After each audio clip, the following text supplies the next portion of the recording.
এই মুহূর্তে সবথেকে বড় খবর, আপনারা ভিডিওটি শেষ পর্যন্ত দেখুন, বেশি বেশি শেয়ার করুন।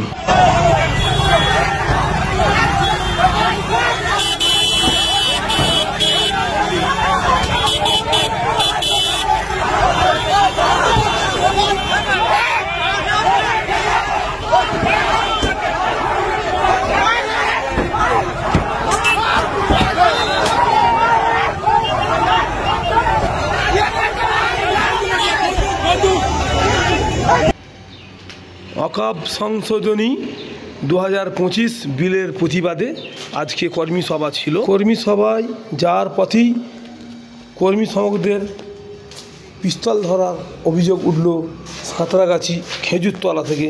ঘটনাটি ঘটেছে আজকে রামলীলা ময়দানে প্রকাশ্য সমাবেশ যাওয়ার পথে একটি ফরচুনা গাড়ি থেকে পিস্তল দেখাবার অভিযোগ ওঠে। কী কারণে পিস্তল দেখেছে সেটা এখনো পর্যন্ত স্পষ্ট নয়। পুলিশও কিন্তু এই বিষয়ে স্পষ্ট কিছু বলতে পারেনি।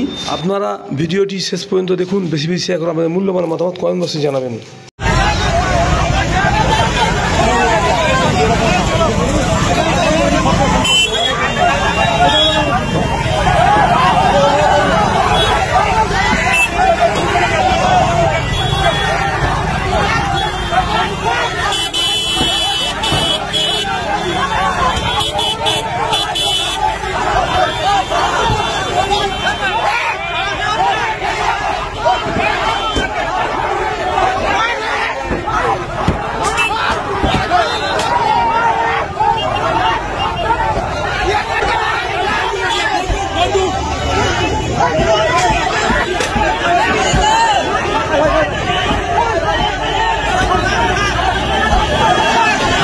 পুলিশ নাকি পিস্তল দেখাচ্ছিলেন গাড়ি থেকে পিস্তল কেন দেখাচ্ছিলেন?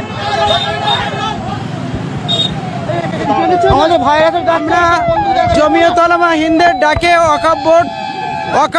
ওয়াকফ আইন প্রত্যাহার করার জন্য যাচ্ছিলাম।